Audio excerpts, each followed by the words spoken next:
The galactic hegemony had ruled for 10,000 years. 17 advanced species formed a council that oversaw the governance of nearly 40,000 habitable worlds. They controlled the flow of resources, the development of technology, and the fate of all sentient life within the spiral arms. Admiral Tark of the hegemony's enforcement fleet stood at the observation deck of his flagship, the Unyielding Doctrine. His gray skin glistened under the artificial lights as he gazed at the holographic display of their latest conquest, a mineral-rich system at the edge of the Orion Spur. "How many?" he asked his first officer, Commander Liss. 3 million indigenous. Sentience, Admiral. Their civilization is pre-FTL, but they've developed rudimentary space travel. The Council has classified them as Tier 4. Tark nodded. Tier 4 meant they would be subjugated rather than exterminated. Their resources would be useful, and they could serve as laborers in the hegemony's vast industrial complexes. Begin the standard protocol. Orbital bombardment of military installations followed by insertion of ground forces. Yes, Admiral. The command was barely given when the sensor officer jerked upright. Admiral, anomalous readings from the neighboring system. Tark frowned. Specify. Energy signature unlike anything in our database. Massive displacement of spacetime. Something is coming through. The officer's words hung in the air as the view screen shifted. A massive distortion appeared in the vacuum of space, a swirling vortex of blue-white energy that seemed to tear reality itself. From within this cosmic wound emerged a vessel that dwarfed even the Unyielding Doctrine. It was an enormous ship, obsidian black with pulsing blue lines along its hull. Its design defied hegemony aesthetics, asymmetrical, yet somehow balanced, like some great sea creature evolved for the void rather than constructed by engineers. What species? Tark demanded. Liss's eyes widened as data streamed across her console. Unknown, Admiral. The ship's composition includes elements not on our periodic table. Power readings are impossible. Impossible? Tark rarely heard that. Word from his officers. Their energy output exceeds our entire battle group by a factor of 12. They're broadcasting on all frequencies. Let me hear it. A deep, resonant voice filled the bridge, speaking in perfect hegemony standard. This is Captain James Walker of the Earth vessel Leviathan. We have detected aggressive actions against a developing civilization in this sector. Cease your military. Operations immediately. Tark's skin flushed a deep purple with rage. Open a channel. Inform these Earthers that they are violating hegemony space and must withdraw or face destruction. The response came swiftly. Admiral Tark, we have no quarrel with the hegemony, but we will not permit the subjugation of developing worlds. This system is now under Earth's protection. You protect what you cannot even reach, Tark snarled. Our records show no civilization called Earth with this technology. You are either imposters or thieves who have stolen beyond your understanding. There was a pause, and then the human voice returned, tinged with something Tark couldn't identify. Was it amusement? Your records are incomplete, Admiral. Earth has watched from the shadows for centuries. We chose isolation while we developed our own path. That time has ended. The Leviathan is but the first of our fleet. Stand down. Tark gestured sharply, and the communication was cut. Target their vessel, all weapons. The massive hegemony fleet, 50 warships strong, turned their planet-killing weapons toward the solitary Earth vessel. Particle beams, graviton torpedoes, and quantum disruptors lanced out across the void. The Leviathan didn't move. It simply absorbed the assault. The energy weapons seemed to dissipate against its hull like rain on hot stone. Again, Tark commanded. But before his fleet could fire a second volley, the Leviathan responded. Not with weapons, but with something far more terrifying. The great ship began to change, portions of its hull flowing like liquid metal, reconfiguring into what could only be described as massive, articulated limbs. The Leviathan was living up to its name. The bridge of the Unyielding Doctrine fell silent as the crew watched the impossible transformation. The Earth vessel extended massive appendages that resembled the tentacles of deep-sea creatures from a dozen worlds. These gleaming black limbs, each as long as a hegemony cruiser, reached out through space with deliberate purpose. "Evasive maneuvers," Tark ordered, but it was too late. The Leviathan's appendages grasped 3 hegemony warships simultaneously. Instead of crushing them as Tark expected, the limbs pulsed with blue energy that spread across the captured vessels. Systems failed, engines died, weapons went dark. "They're not destroying our ships," reported Liz, her voice tight with disbelief. "They're disarming them." On the main viewer, Tark watched as the disabled ships were gently released, left to drift harmlessly in space. The Leviathan could have crushed them like insects but chose restraint instead. "Admiral," the communications officer called, "we're receiving a transmission from the surface of the planet." "Ignore it," Tark snapped. "Concentrate fire on the alien vessel's central mass." The remaining hegemony ships adjusted their formation, concentrating their assault on what appeared to be the Leviathan's core. This time, the Earthship reacted defensively. A shimmering field of energy enveloped it, but unlike hegemony shields which glowed with resistance when struck, this barrier seemed to fold the incoming fire into itself, like water absorbing a dropped stone. Captain Walker's voice returned, resonating through the command deck. "Your weapons cannot harm us, Admiral. We've had centuries to perfect our defenses. Against technologies like yours, please stand down before anyone is needlessly hurt." Tark slammed his fist against the arm of his command chair. "I will not surrender to a single ship no matter how advanced. Prepare the Void Lance." Liz turned, her face paling to a sickly yellow. "The Void Lance, sir? That would affect the entire system, including the planet we're here to claim." "Better to lose a resource than to show weakness," Tark growled. Deep within the bowels of the unyielding doctrine, the hegemony's most devastating weapon began to charge. The Void Lance could tear a hole in space-time itself, creating a localized singularity that would devour everything within half a light hour. On the bridge of the Leviathan, Captain Walker frowned as his science officer, Dr. Reed, reported the energy buildup. "They're charging some kind of space-time weapon," Reed said, her fingers dancing across the neural interface of her station. "Analysis suggests it could create a temporary black hole." Walker nodded, his weathered face solemn beneath close-cropped gray hair. "They'd destroy themselves and the planet to avoid defeat, typical of hierarchical military structures." He turned to his first officer. "Tom, initialize the Fulcrum Protocol." Commander Thomas Bell nodded and placed his palm on a glowing panel. "Fulcrum Protocol activated, Captain." Across the vast expanse of space, the Leviathan began to emit a low-frequency wave that rippled through space-time itself. This was not a weapon, but something far more sophisticated. A harmonizing field that could selectively stabilize or destabilize quantum structures.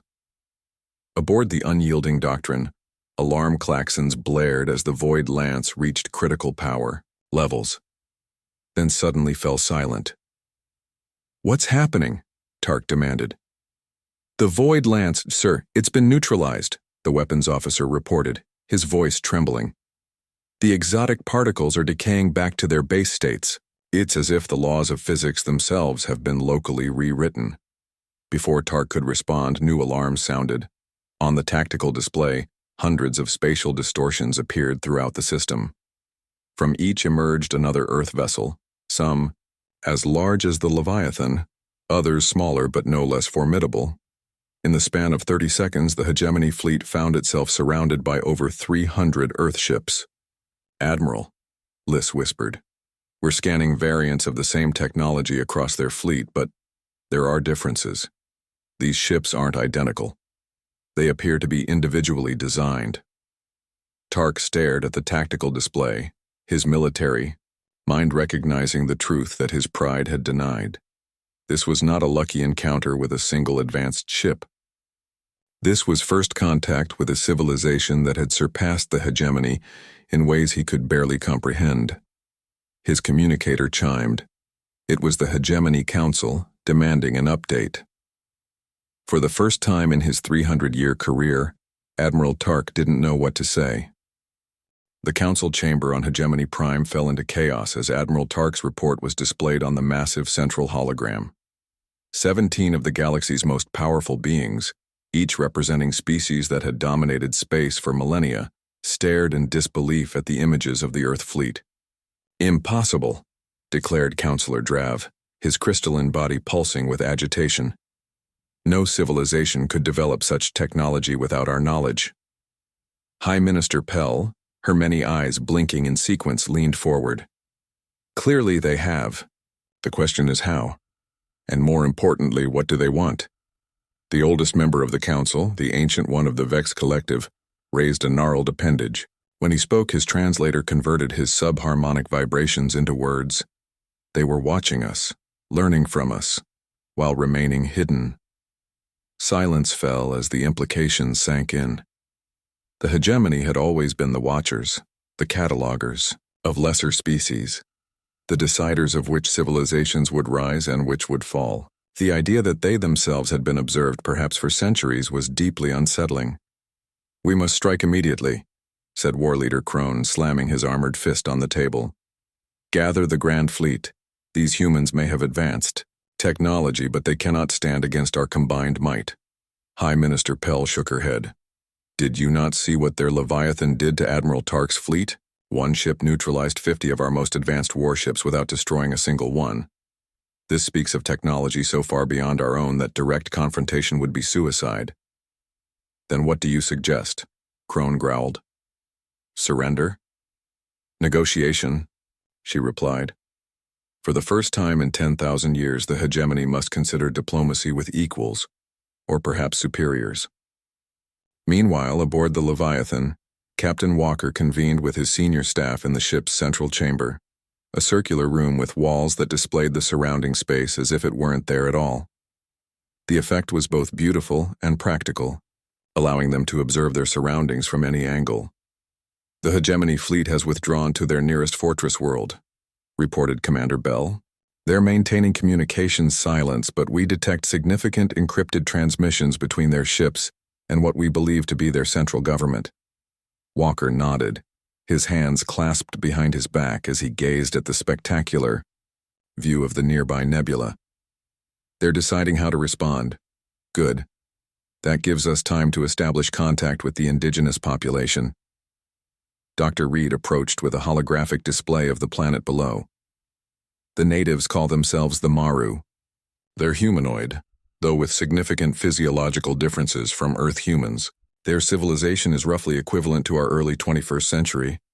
The hegemony bombardment was targeted at their largest military installations and government centers." "Casualties?" Walker asked, his voice somber. "Approximately 20,000. Their medical technology is limited, but our scans show many more wounded." Walker's jaw tightened. "Prepare medical teams and relief supplies. Tom, take the Swift Justice and 3 support ships. Establish contact with whatever government remains and offer assistance. Humanitarian aid rather than military intervention," Commander Bell observed with a slight smile. "Very Earth of you, Captain." "We're not here to replace one overlord with another," Walker replied. "These people deserve the right to determine their own future." As the meeting concluded, Lieutenant Adams, the ship's communications specialist, interrupted. "Captain, we're receiving a transmission from the Hegemony Council itself. They're demanding a meeting." Walker exchanged glances with his officers. "Well, that was faster than expected.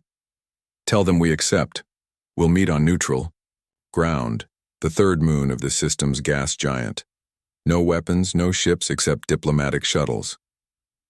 3 days later, Captain Walker stood on the barren surface of the moon, a temporary atmospheric dome erected around the meeting site.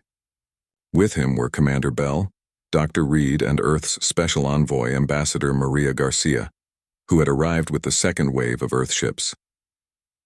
They watched as the Hegemony shuttle landed, its engines stirring up dust on the airless surface. The vessel was ornate, covered in symbols of power and dominion, a stark contrast to the sleek, practical design of the Earth shuttle. The Hegemony delegation emerged, 3 council members representing the founding species of their interstellar government. They wore elaborate environmental suits, though Walker knew from Earth's long observation that at least 2 of the species could survive briefly in Earth-normal conditions. "They're wearing those suits as a psychological tactic," Ambassador Garcia murmured. keeping themselves mysterious, maintaining the illusion of superiority. Walker nodded. 10,000 years of uncontested power creates deep-rooted habits. As the two delegations approached each other, Walker felt the weight of the moment. Humanity had hidden its true capabilities for centuries, developing along a technological path the hegemony had never explored. The integration of organic and mechanical systems, the manipulation of quantum states, and the harnessing of dark energy. Now finally, Earth was revealing itself to the galaxy at large, not as conquerors but as protectors of the very principles the hegemony had abandoned millennia ago. The most elegant-looking of the hegemony representatives, High Minister Pell, spoke first, her translator converting her musical language to standard Earth English. "We are curious how a species we never detected managed to advance beyond our collective knowledge." Walker smiled. "Perhaps you weren't looking in the right places, High Minister. Or perhaps you were too focused on control to notice innovation.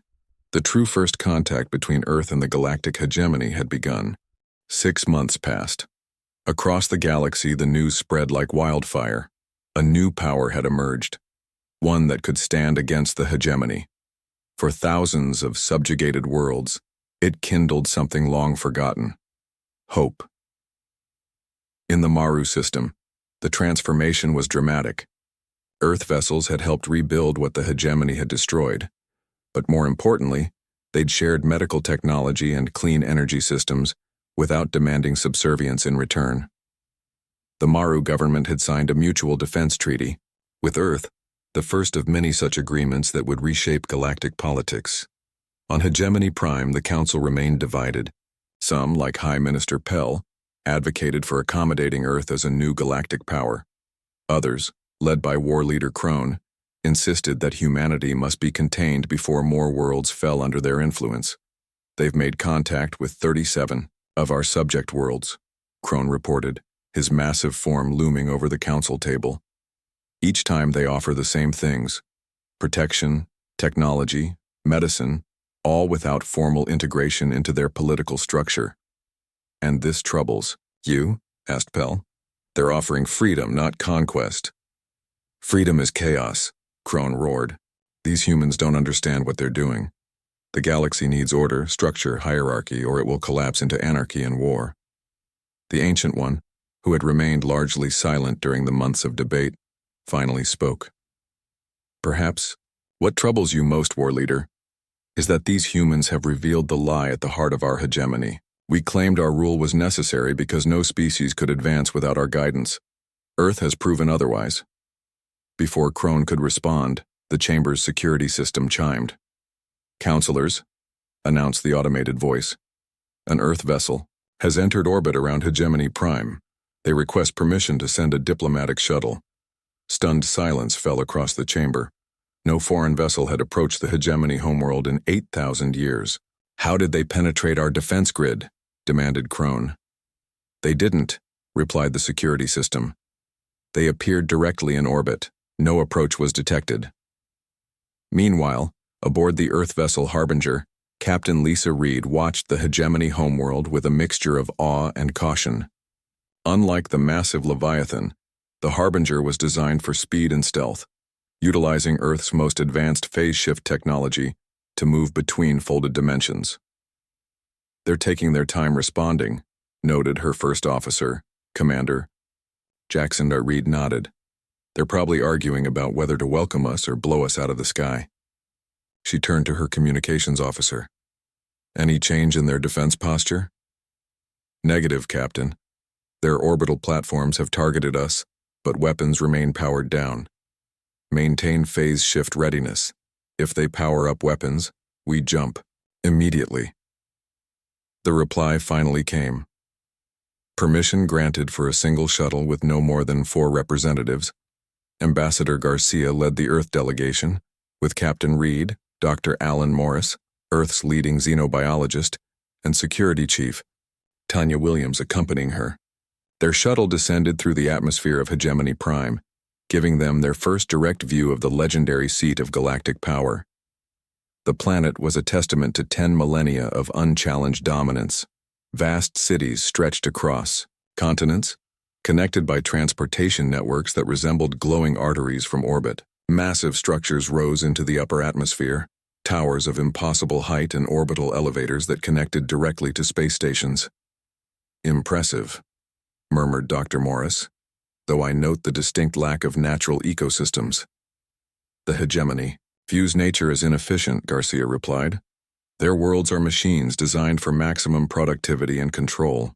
Their shuttle was directed to land at the base of the council spire, a structure that rose 20 kilometers into the sky. As they disembarked, they were met by a delegation of minor officials who escorted them through a series of security checkpoints. "They're scanning us thoroughly," Williams observed quietly. Garcia nodded. "Let them. They won't find anything they understand anyway."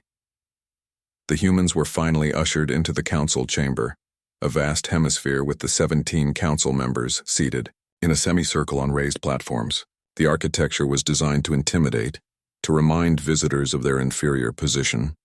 Ambassador Garcia, however, showed no sign of being impressed. She strode confidently to the center of the chamber, her colleagues close behind. "Esteemed counselors," she began, "I bring greetings from Earth and our allied worlds. We appreciate your willingness to meet with us directly." High Minister Pell leaned forward.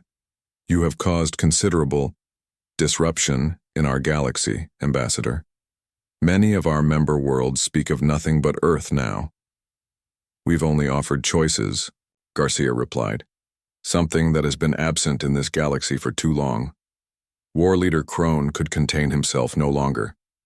"You offer false promises. Your interference undermines the stability we've maintained for 10,000 years. Garcia turned to face him directly. "Stability for whom, War Leader? For the 17 species represented here? What of the thousands of others who live under your dominion?" "They are protected," Crone insisted, "given purpose." "Subjugation is not protection," Garcia countered, "and purpose must be self-determined to have meaning." As the debate continued, Dr. Morris quietly activated a small device on his wrist. Throughout the chamber, microscopic sensors deployed by the shuttle during their landing were now mapping the entire facility, gathering data about hegemony technology, biology, and security systems that would have taken years to collect through conventional espionage. Earth had come in peace, but not in naivety. The new order was taking shape across the galaxy, one world at a time. 3 years after humanity's dramatic entrance on the galactic stage, over 200 formerly subjugated planets had declared independence from the hegemony. Some formed alliances with Earth, others joined new regional confederations, while many chose to stand alone. The hegemony, its power diminished but still formidable, had reluctantly accepted a new galactic charter, a set of principles negotiated by Ambassador Garcia, that established basic rights for all sentient species and prohibited the forced subjugation of developing civilizations. Not everyone embraced this new reality. On the fringes of known space, War Leader Crone had gathered supporters, military commanders, colonial governors, and industrialists who had profited most under the old system. They called themselves the Continuity, dedicated to restoring the hegemony's absolute rule. Aboard the Earth vessel Sentinel, patrolling near the newly liberated world of Viros, Captain Tom Bell received a priority transmission from Earth Command. "Hegemony continuity forces have seized control of the Carillon shipyards," reported Admiral Walker, promoted after his historic first contact. "Intelligence suggests they're refitting the automated production facilities to build weapons based on stolen Earth technology." Bell's expression darkened. "Carillon was supposed to be demilitarized under the charter, hence why we're sending you," Walker replied. "You know Crone better than most. Try to resolve this peacefully, but the shipyards cannot remain in continuity hands." The Sentinel altered course, its quantum drive engaging as it slipped between Icar dimensions covering light years and hours. When it emerged in the Carillon system, Bell ordered full stealth protocols, the ship's adaptive hull absorbing all scanning frequencies, while its passive sensors mapped the situation. 16 hegemony warships, reported his tactical officer. "All older models, but they've been modified with new weapon systems." Bell nodded grimly. "And the shipyards?" Massive energy signatures, Captain. They're definitely building something big. Open a channel to their command vessel. The main view screen flickered to life, revealing the familiar face of War Leader Crone. His bronze scales had dulled somewhat in the years since their first meeting, but his eyes still burned with the same fanatical intensity. Captain Bell, Crone growled. I wondered which of Earth's lackeys they would send. This isn't a social call, War Leader, Bell replied evenly. You've violated the Galactic Charter by seizing and militarizing the Carillon facilities. I'm here to request your immediate withdrawal. Crone's laugh was harsh. Request denied. The Charter is a fiction imposed by Earth to weaken us. The true hegemony rejects it entirely. The true hegemony signed it, Bell reminded him. Your actions represent only a faction, not the Council. The Council has grown weak, Crone spat, but soon they'll see the necessity of our cause. Earth cannot protect everyone, everywhere. When we strike, your overextended forces will crumble, Bell leaned forward, his voice dropping to a more personal tone. Don't do this, Crone. You were a respected leader once. This path leads only to unnecessary bloodshed. For a moment, something like regret flickered across Crone's features. Then his expression hardened again. You understand nothing of history, human. Sometimes blood must be spilled to maintain order. The hegemony rose from the ashes of the last great galactic war. We prevented another by imposing our will across the stars. And now you'd start a new war to maintain your control, Bell observed. We've studied your history too, War Leader. The hegemony began with noble intentions, but power corrupted those ideals long ago. Crone's only response was to terminate the transmission. Bell turned to his first officer. Combat readiness, but maintain stealth. I want options that don't involve destroying those ships. Their crews may be loyal to Crone, but most are conscripts from subject worlds, his first officer noted. They may not be willing to die for the continuity, Bell nodded. Precisely. Prepare to deploy our field generators. Let's see if we can disable rather than destroy. Deep within the Sentinel, a specialized system unique to Earth vessels hummed to life. Unlike traditional weapons designed to overcome enemy defenses through brute force, Earth's field generators worked by temporarily altering the quantum properties of space around target vessels. The technology couldn't destroy ships, but it could render their systems inoperable without harming the crews. Field generators charged, reported the tactical officer. Ready on your command. Bell took a deep breath. This would be the first direct military confrontation between Earth and hegemony forces. How it unfolded could determine whether the galaxy faced a prolonged conflict or a quick resolution. Target their propulsion and weapon systems only, he ordered. Initiate quantum field. The Sentinel decloaked, its presence finally revealed to the hegemony fleet. Before they could react, waves of blue-white energy pulsed outward, enveloping the nearest warships. One by one, their engines flickered and died, their weapon systems going offline. But the continuity had prepared for this tactic.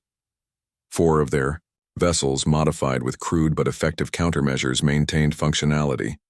They immediately opened fire, energy beams lancing through space toward the Sentinel. Evasive maneuvers, Bell commanded. Defensive systems to maximum. The Earthship's hull rippled as it absorbed and redistributed the enemy fire. The technology was holding, but Bell could see from the tactical display that the remaining hegemony ships were moving to surround them, and deep within the shipyard something massive was powering up. Something that made his science officer's face go pale with alarm. Captain, she said, her voice tight. They've built a planet killer. The Carillon shipyards blazed with energy as the massive weapon platform emerged from its construction bay. Its design was a perversion of Earth technology, a quantum destabilizer capable of unraveling the atomic bonds of an entire planetary crust. They've integrated our field technology with hegemony mass drivers, Bell's science officer explained, horror evident in her voice. If that weapon is deployed against a populated world, Bell's decision was immediate. Target the platform. Full power to offensive systems. The Sentinel surged forward, its adaptive hull reconfiguring to channel maximum energy to its forward array. Streams of focused particles, each carrying precisely modulated quantum signatures, lanced toward the weapon platform. To Bell's surprise, the platform absorbed the first volley, its shields flaring but holding. Someone on the continuity side had gained a deeper understanding of Earth technology than they'd anticipated. They've adapted faster than we expected, Bell noted grimly.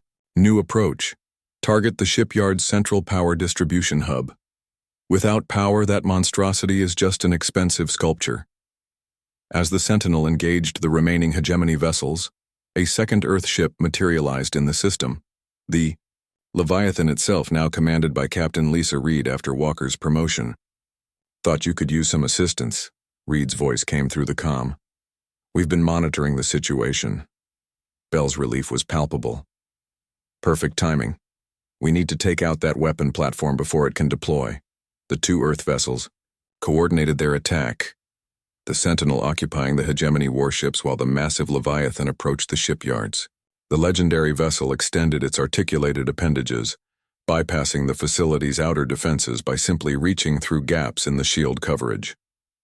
Inside the shipyard's control center, War Leader Crone watched with mounting fury as the Earth vessel systematically dismantled his forces. Launch the platform now, he ordered. But War Leader, protested his chief engineer, the targeting systems aren't properly calibrated. We can't guarantee. I don't care, Crone roared. Fire it at the nearest Earth colony. Let them see we're not powerless against them.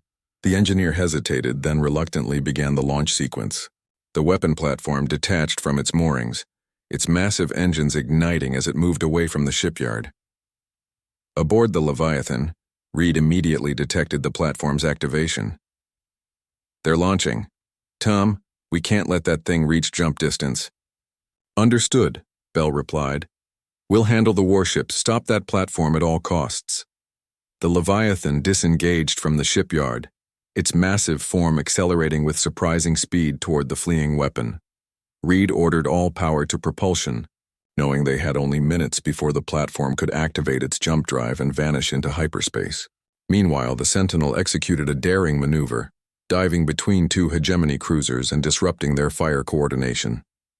Bell had served in the Earth fleet for decades, but never had he needed to draw on all his experience as he did now. Their formation is breaking, his tactical officer reported. Two vessels attempting to withdraw. Let them go, Bell ordered. Concentrate on the ships still engaging. The battle for Carillon had drawn the attention of the galaxy. Throughout, nearby systems, both hegemony loyalists and newly independent worlds watched the confrontation through long-range sensors. For many, it confirmed their worst fears, that peace between Earth and the old order was impossible. For others, it offered a ray of hope, that Earth would defend the new galactic charter even against overwhelming odds. Aboard the Leviathan, Reed's crew worked frantically to close the distance with the weapon platform. Analysis complete, her science officer reported. The platform's jump drive is powering up, but there's a fluctuation in their containment field. They rushed the construction. Can we exploit that? Reed asked. If we target a precise frequency, through our quantum disruptors, we might be able to trigger a cascade failure in their drive system. Reed nodded. Do it. But be careful. We need to disable it, not detonate it.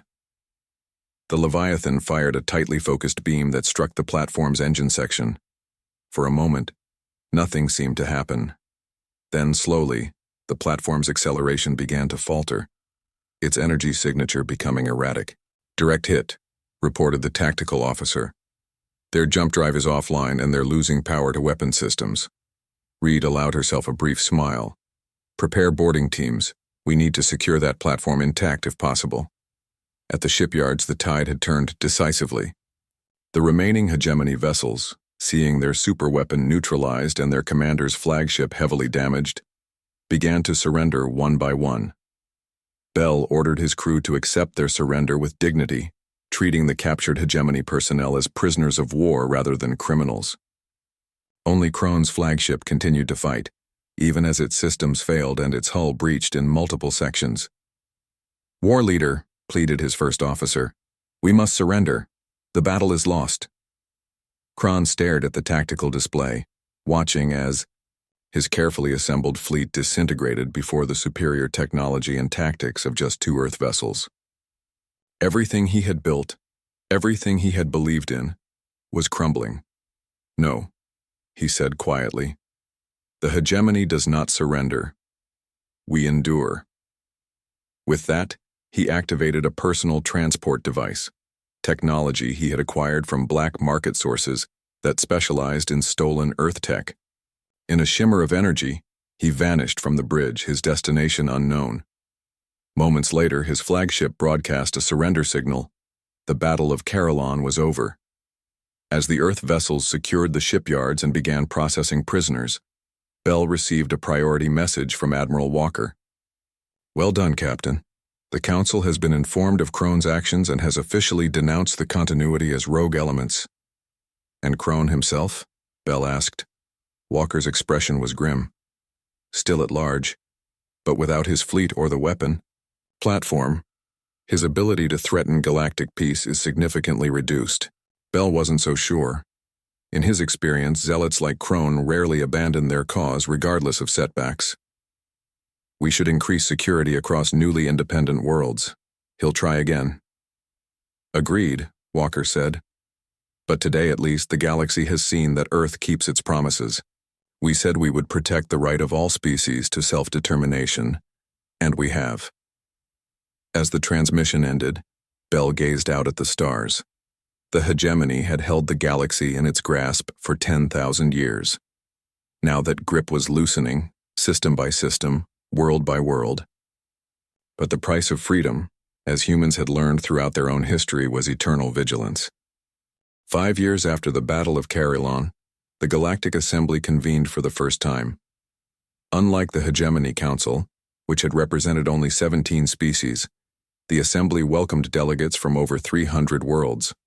The massive chamber on neutral Maru Prime, chosen symbolically as the site of humanity's first intervention, hummed with the voices of beings from across the galaxy.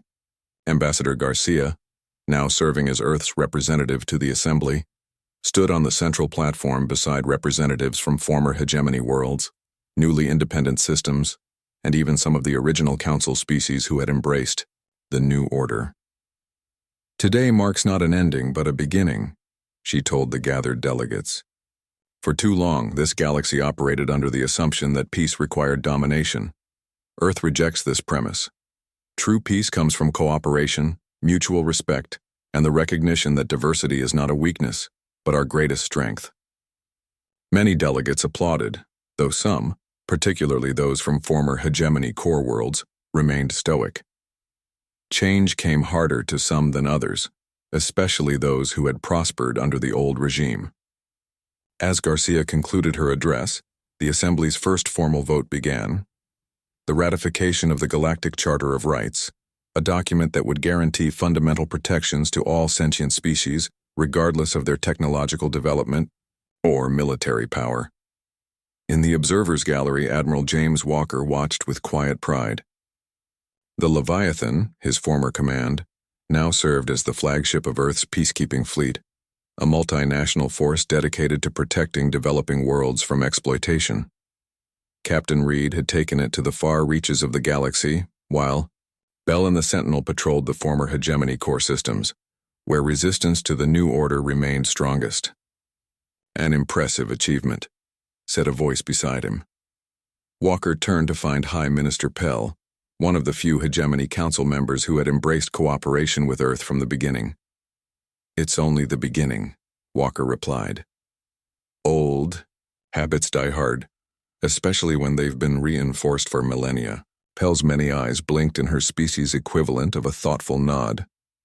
"Indeed, which is why I must share some concerning intelligence with you, Admiral." She handed him a data crystal. When Walker plugged it into his personal reader, it displayed intercepted communications and movement patterns that made his blood run cold. "Krone," he murmured.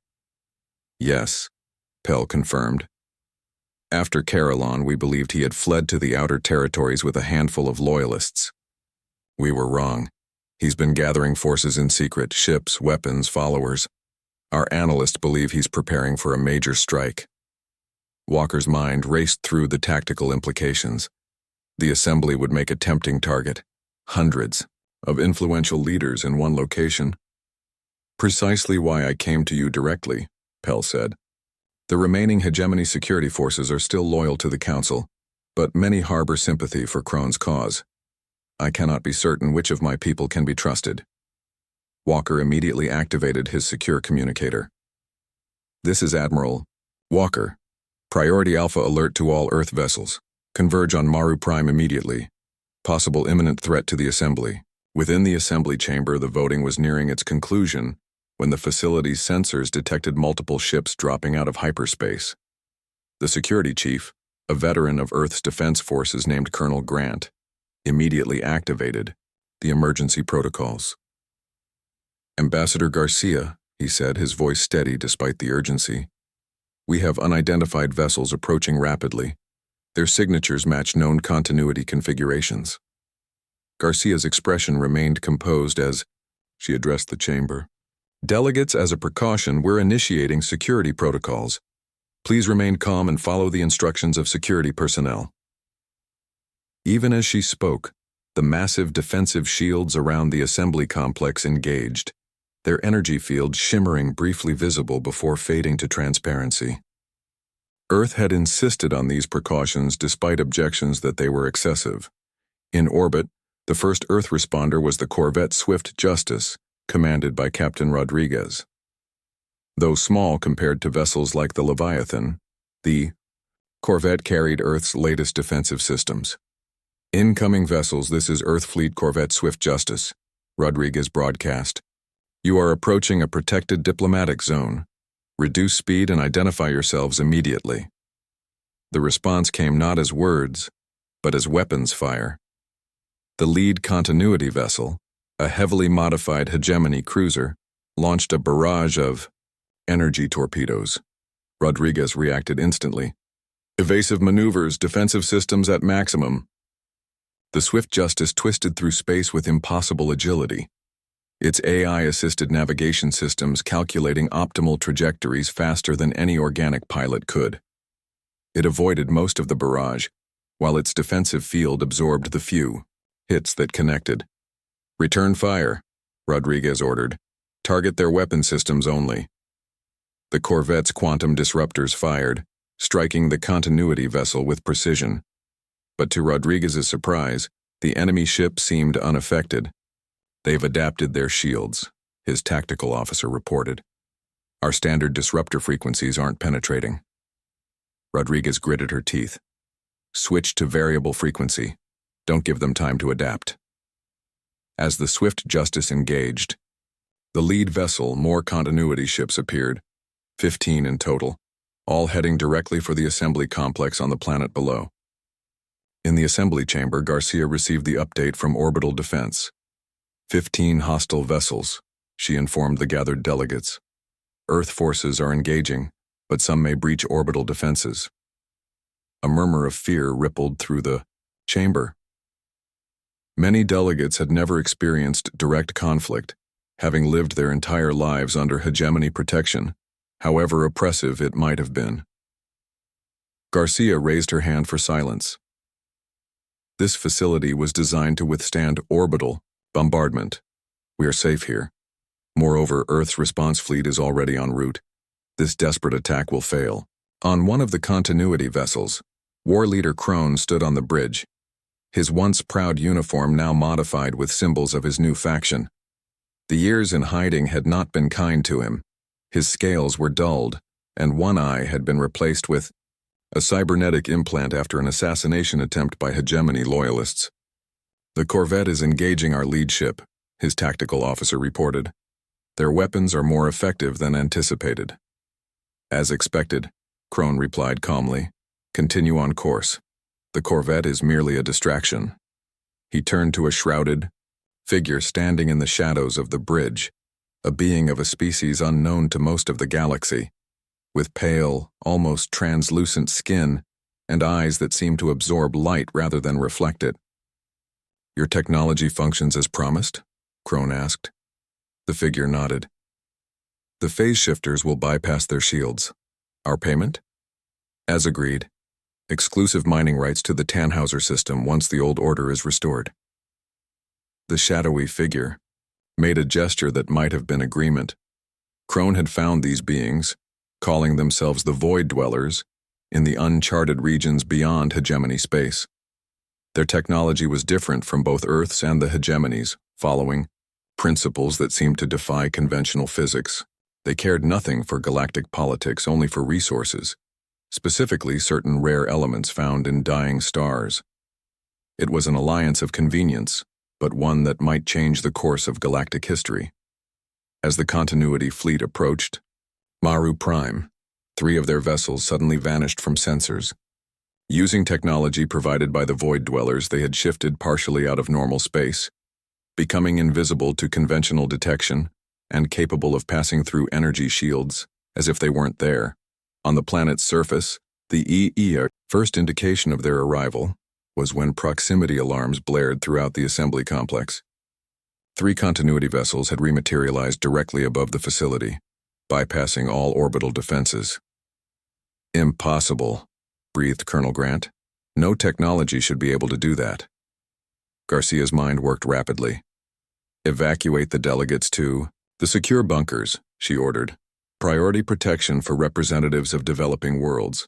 As security forces moved through the chamber, organizing the evacuation, the building shook violently.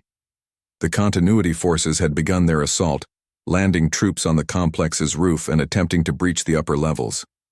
In orbit, Admiral Walker had arrived aboard his command ship, the Dauntless. Status report, he demanded. 3 enemy vessels have somehow bypassed our defenses, his tactical officer reported. They're directly above the assembly complex. The rest of their fleet is engaged with our forces in orbit. Walker's expression hardened. Deploy the Leviathan special teams. They're trained for exactly this scenario. From the newly arrived Leviathan, drop pods streaked toward the planet's surface. Within each pod were members of Earth's elite intervention force, soldiers equipped with advanced exoskeletons and neural interfaces that allowed them to operate at peak human potential.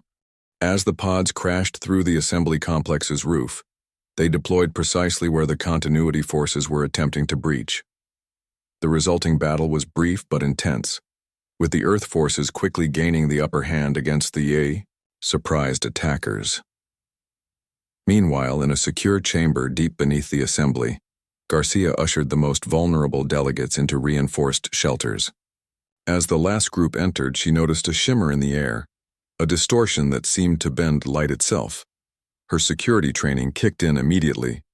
"Down!" she shouted, tackling the nearest delegate as the distortion coalesced into a figure, War Leader Crone himself, utilizing the same phase shift technology that had allowed his ships to bypass the planetary defenses.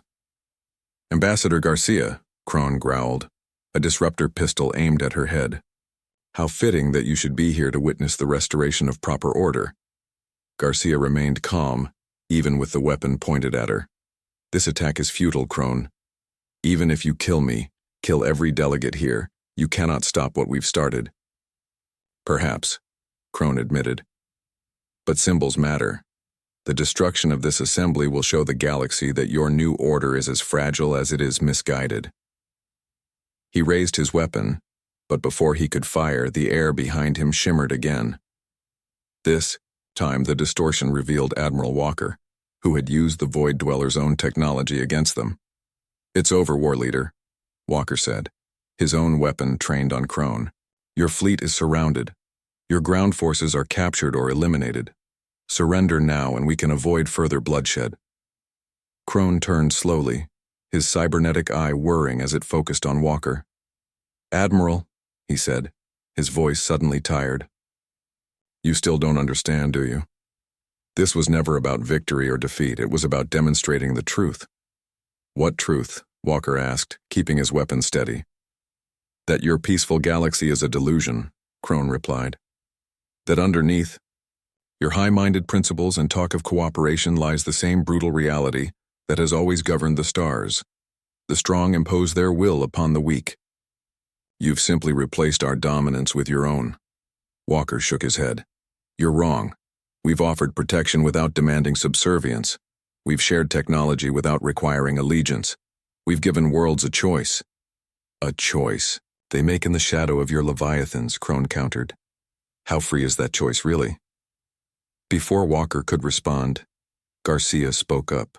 The difference, War Leader, is that we recognize the contradiction. We understand the paradox of using power to create freedom. That's why the Earth fleet will eventually withdraw, once the Assembly can provide its own peacekeepers drawn from all member worlds. Something flickered in Crone's expression. Surprise, perhaps, or the first glimmer of understanding. You would surrender your advantage willingly? It's not surrender, Walker replied. It's evolution. The same evolution the hegemony should have undergone millennia ago, instead of calcifying into tyranny. For a long moment, Crone stood motionless, his weapon still raised. Then, with a gesture that seemed to carry the weight of 10,000 years, he lowered it. I would see this, he said finally. I would witness this evolution you speak of, to judge it with my own eyes. Walker nodded, keeping his own weapon ready but lowering it slightly. Then surrender, and you will have that chance. Not as a ruler, but as an observer. Outside the assembly complex, the sounds of battle had faded. In orbit, the remaining continuity vessels had been captured or disabled. The attempted coup had failed, but in its failure lay the true test of Earth's principles. 3 months later, the Galactic Assembly reconvened, now with even more worlds represented. The attack, rather than weakening the new order, had strengthened it, demonstrating both the threat of the old ways and the resilience of the new. In a specially constructed observation chamber, War Leader Crone, now simply Crone, stripped of his military rank, watched the proceedings alongside Admiral Walker. They debate endlessly, Crone observed with a hint of his old disdain. In the time they've spent arguing about trade routes, the hegemony would have simply decreed a solution. Yes, Walker agreed, and in doing so, would have inevitably favored the interests of the council species while ignoring the needs of others. Debate is messy, but it ensures all voices are heard. Crone made a non-committal sound.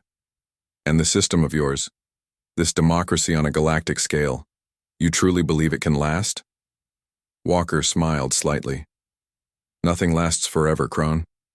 Not the hegemony, not Earth's guidance, not even the stars themselves. But while it exists, it can evolve, adapt, improve. That's something your system never allowed.